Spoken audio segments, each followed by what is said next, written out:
Pertanyaannya adalah, Ustadz, seperti kita ketahui pada tahun ini terjadi perbedaan jatuhnya hari Id atau Arafah antara negeri kita dengan negeri Saudi Arabia. Karena kita tinggal di luar Saudi Arabia dan kita tidak tergolong orang yang melaksanakan haji pada tahun ini,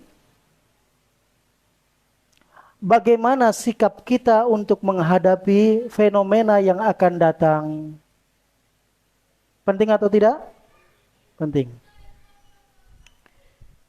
Kita katakan, sebelumnya permasalahan ini adalah permasalahan klasik sejak ribuan tahun yang lalu ada. Dan permasalahan ini terus akan bergulir dengan berjalannya waktu setiap ada perbedaan antara Saudi dengan negara-negara yang lainnya. Sehingga pertanyaan itu akan terus berulang. Datang lagi, nanti sudah selesai dijawab, tahun depan kurang yakin, datang lagi tahun depan, seperti itu. Tapi tidak mengapa. Untuk menguatkan ilmu kita, ilmu butuh diulang. Oleh karena itu, dalam sebuah permasalahan, kita harus melihat kepada benang merah. Titiknya terlebih dahulu, sehingga kita bisa menarik benang tersebut. Permasalahannya itu pada masalah di Arafah, sebelum masalah di Idul Adha. Karena Idul Adha tak akan terjadi sebelum melewati hari Arafah. Sepakat dulu. Betul? Ada gak yang Idul Adha dulu baru Arafah? Ada? Wah, itu madhab baru. Iya kan? Allahu Akbar. Baik. Kemudian setelah kita tarik benang merahnya, bahwasanya Idul Adha tak akan terjadi kecuali melewati Arafah terlebih dahulu, kan gitu ya? Maka permasalahannya adalah pada hadis Nabi SAW tatkala beliau mengatakan saumu Arafah tukaffiru sanatal madiyah wallati ba'daha. Puasa Arafah, garis bawahi. Puasa Arafah, garis bawahi, cetak tebal. Biar ingat, kalau butuh ganti tinta, buat tinta warna merah. Biar lebih ingat. Akan memberikan ampunan bagi orang yang melakukannya.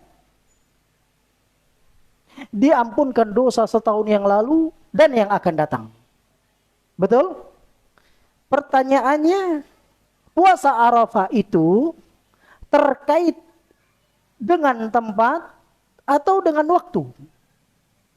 Ini yang jadi masalah. Kan gitu ya? Kita tarik benangnya. Kalau puasa Arafah itu terkait dengan tempat, maka setiap ada orang wukuf di sana, maka kita meski puasa. Sepakat dulu. Betul? Sepakat dulu. Antum di sini? Jawab, sepakat dulu. Sepakat ya? Betul ya? Baik. Kalau terkait dengan waktu, walaupun di sana ada wukuf, maka belum tentu di tempat lain itu berpuasa. Betul? Baik. Dari permasalahan pokok ini, apakah dia terkait dengan tempat dan waktu? Para ulama menyebutkan dengan dalil-dalil yang lainnya. Di antaranya hadis riwayat Muslim, hadis nomor 1162. Dari Abu Qatadah, Rasulullah SAW bersabda, "Siyamu yaumi Arafah." Puasa hari Arafah. Ahtasibu, aku berharap, Allah, bagi untuk Allah, an yukaffira sanatal lati qablahu, akan memberikan ampunan dosa sebelumnya, wasanatul lati ba'dahu, dan ampunan dosa setelahnya, masing-masing setahun. wa siyamu yaumi Asyura, dan puasa hari Asyura. Ahtasibu 'ala Allah ayyukaffira sanatal lati qablahu. Aku berharap Allah memberikan ampunan dengannya 1 tahun yang lalu. Kita harus garis bawahi. Saumu yaumi Arafah. Puasa yaum. Apa arti yaum? Hari Arafah. Berarti hadis ini menjelaskan hadis sebelumnya. Bahwasanya yang diinginkan puasa di sini bukan pada tempatnya, tapi pada harinya. Hari Arafah itu kapan terjadinya? 9 Dzulhijjah. Maka muncul hadis yang lain, Nabi SAW mengatakan, atau sahabat mengatakan, kana Rasulullah SAW yasumu fi tis'i Dzulhijjah. Nabi SAW dahulu berpuasa pada tanggal 9 Dzulhijjah. Atau kama qala sallallahu alaihi wasallam. Dari sini menjelaskan bahwasanya hari Arafah itu jatuh pada tanggal 9 Dzulhijjah. Bisa dipahamin? Kemudian yang terjadi fenomenanya, Nabi SAW pernah ingin melaksanakan umroh dan haji. Kemudian pada saat tahun ke-6 Hijriah, Nabi dihalangi oleh orang-orang Quraisy untuk melaksanakan hajinya. Sehingga para sahabat bersedih. Ketika itu mereka tidak mau menerima pernyataan tersebut, keputusan yang dibuat orang kafir Quraisy. Akhirnya muncullah perjanjian yang disebut perjanjian Hudaybiyah. Terhalanginya haji Rasul dan para sahabatnya ketika itu 1.000 orang lebih dari para sahabat Rasulullah SAW. Meskipun demikian, Rasul SAW tahallul sebelum sampai Mekah. Kemudian Rasulullah SAW memotong hewan kurbannya sebelum sampai Mekah, hadi. Dan Rasulullah SAW serta kaum muslimin yang lainnya menganjurkan untuk berpuasa di tanggal 9 Dzulhijjah. Ketiga, kalau sekiranya puasa itu terkait dengan tempat, maka orang yang paling berhak berpuasa orang yang berada di tempat itu. Tapi nyata dan kenyataannya, orang yang sedang wukuf tak dianjurkan untuk berpuasa. Sehingga bisa kita tarik kesimpulannya. Puasa Arafah terkait dengan waktu, bukan tempat. Kalau ditanya tempatnya di mana? Tetap di Mekah. Loh, kan waktunya kita berbeda. Kok bisa seperti itu? Kembali ke permasalahan kedua. Masalah kedua adalah masalah yang sudah klasik dari zaman ke zaman. Dari zaman ke zaman. Dan itu sudah pernah terjadi di masa Muawiyah radhiyallahu anhu. Apa itu? Terjadinya perbedaan terbit bulan, anak bulan. Apakah tempat terbit dan terbenamnya anak bulan tersebut dijadikan acuan satu untuk seluruh dunia, atau setiap negeri memiliki tempat dan terbitnya masing-masing? Pendapat yang pertama, satu untuk seluruh dunia. Sehingga seluruh dunia wajib ikut kepada kiblatnya. Kiblatnya di Saudi Arabia, maka ikut kepada Saudi Arabia. Ini pendapat pertama. Namun dalam pendapat ini memiliki konsekuensi. Apa konsekuensinya? Bagi negara yang memiliki waktu jarak yang berbeda. Kita tarik Indonesia 4 jam. Kita tarik ke Papua 6 jam. Kita tarik di negeri yang lain ada yang 12 jam. Kalau perbedaannya 12 jam, maka dia tidak akan bisa melaksanakan puasa Arafahnya plus Idul Adha bersamaan dengan apa yang dilakukan oleh orang-orang di Saudi Arabia.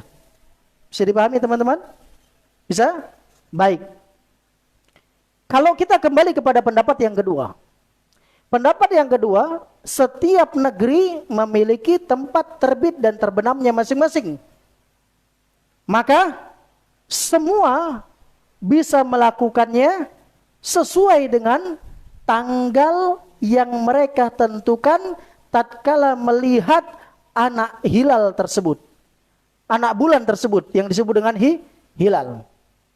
Maka akan mungkin terjadi di negeri Indonesia jatuh pada hari Kamis, di negeri Saudi Arabia jatuh pada hari Rabu.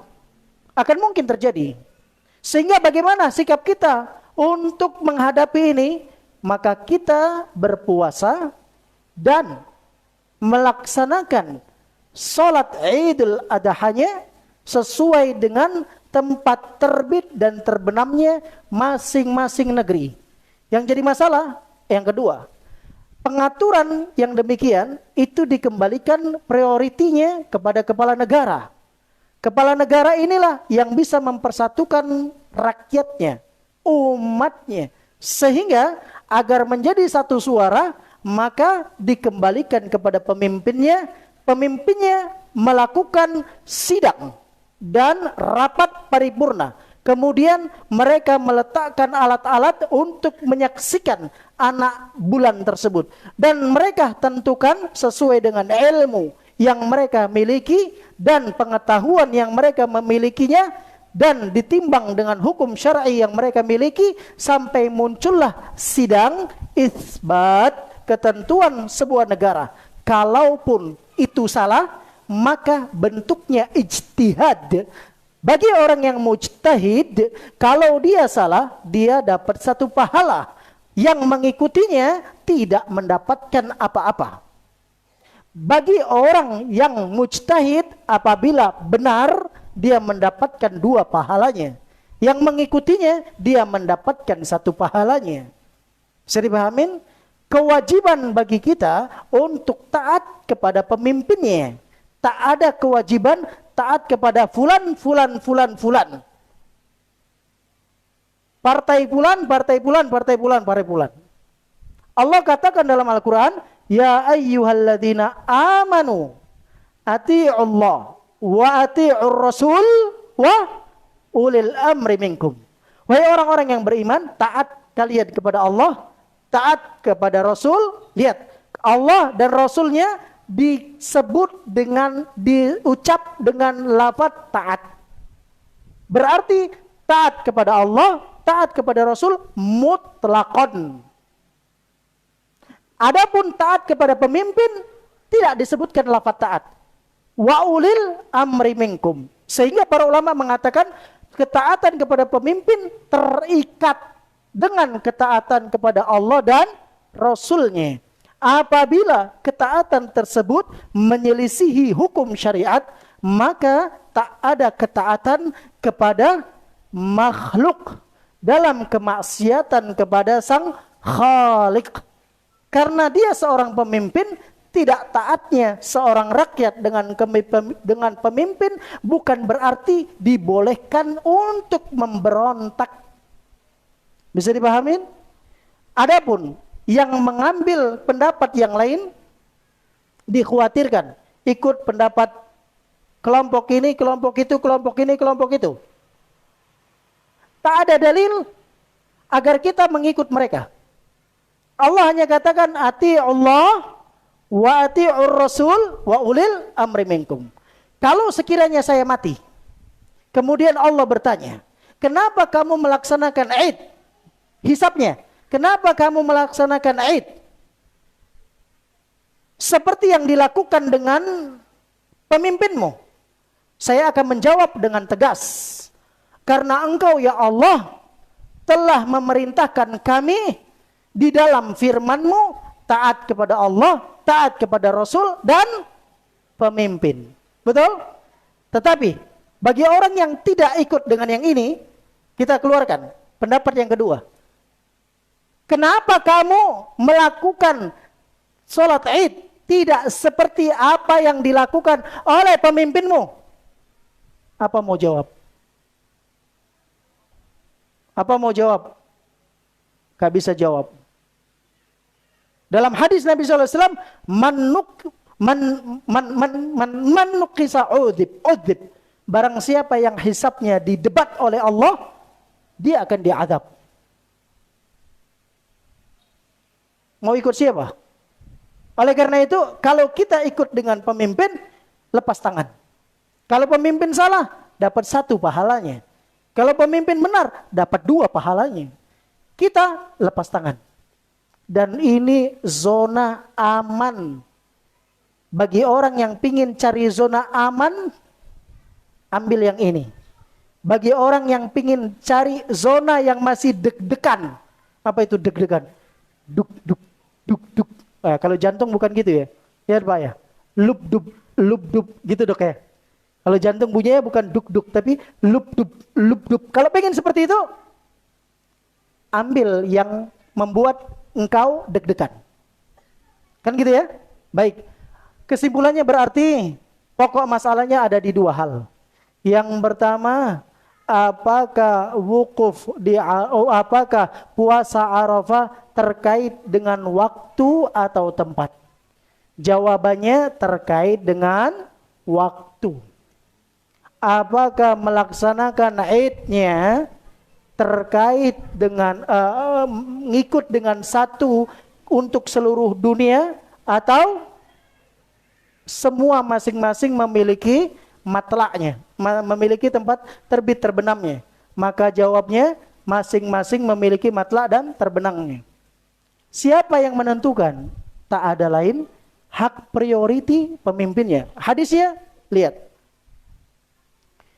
Disebutkan dari Ibnu Umar, dia berkata, aku mendengar Rasulullah SAW bersabda, idza ra'aitumuhu fasumu. Kalau kalian melihatnya, melihat apa ini? Hilal, maka berpuasalah. Wa idza ra'aitumuhu fa'aftiru. Kalau kalian melihatnya, bila lihat apa? Hilal, maka berbukalah. Fa in humma alaikum, kalau kalian tertutup dengannya, maksudnya ada awan, ada kabut, ada hujan dan lain sebagainya, faqduru lahu, maka sempurnakanlah. Dalam hadis lain, iddata salatin, jumlahnya berapa? 30.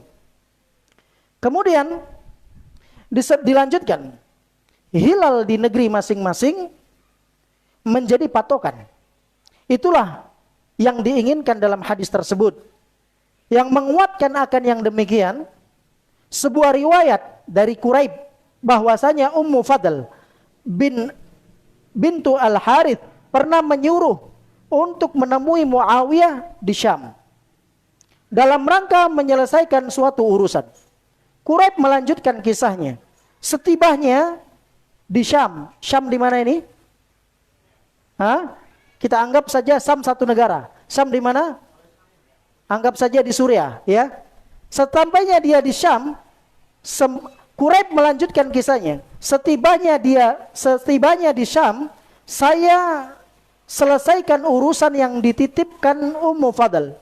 Ketika itu masuk tanggal 1 Ramadan dan saya masih di Syam. Saya melihat hilal malam Jumat. Kemudian saya pulang ke Madinah. Setibanya di Madinah, di akhir bulan, Ibnu Abbas bertanya kepadaku, kapan kalian melihat hilal? Lihat, kejadiannya sudah ada di zaman dulu. Kapan kalian melihat hilal? Tanya Ibnu Abbas. Menunjukkan yang menjadi patokan, lihat. Apa? Lihat. Kapan kalian melihat hilal? Maka tanya Ibnu Abbas. Maka Quraib pun menjawab, kami melihatnya malam Jumat. Kamu melihatnya sendiri? Tanya Ibnu Abbas. Maka Quraib menjawab, ya, saya melihatnya dan penduduk yang ada di negeriku pun melihatnya. Mereka pun puasa dan Muawiyah pun berpuasa. Jawab Quraib, lakinna ra'ainahu lailatas sabt. Maka orang tadi mengatakan, kalau kami yang berada di Madinah, kami melihat hilal tersebut pada malam Sabtu. Fala nazalu nasumu hatta nukmila 30. Kami terus berpuasa hingga kami menyelesaikan selama 30 hari. Quraib menjawab. Quraib bertanya lagi, mengapa kalian tidak mengikut ru'yah? Berarti dengan ru'yah. Mengapa kalian tidak mengikut ru'yah Muawiyah dan berpuasa bersama Muawiyah? Ibnu Abbas menjawab, la hakadha amarona Rasul sallallahu alaihi wasallam. Tidak. Seperti inilah yang kami diperintahkan oleh Rasul sallallahu alaihi wasallam. Hadis ini disebutkan oleh Imam Muslim. Hadis sahih nomor 1087. Kesimpulannya berarti setiap negeri memiliki matla'. Apa itu matla'? Terbit dan terbenamnya masing-masing. Jadi teman-teman tidak usah pusing lagi. Nanti tahun ini 1414 Hijriah, 44 Hijriah.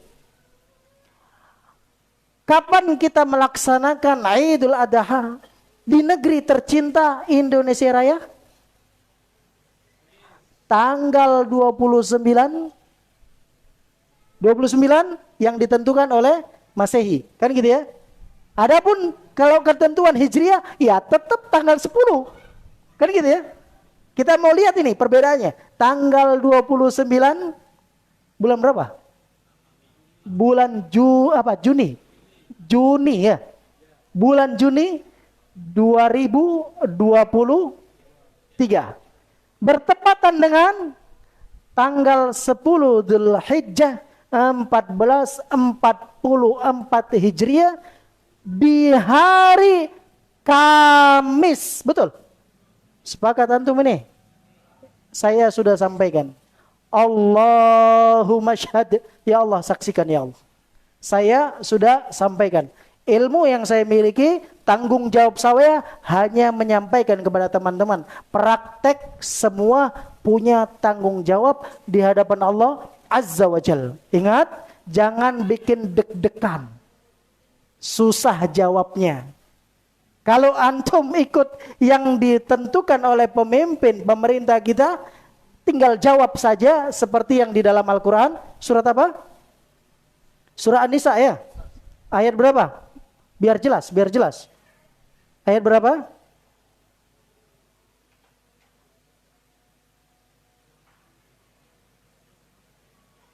Baik, surat An-Nisa ayat 59.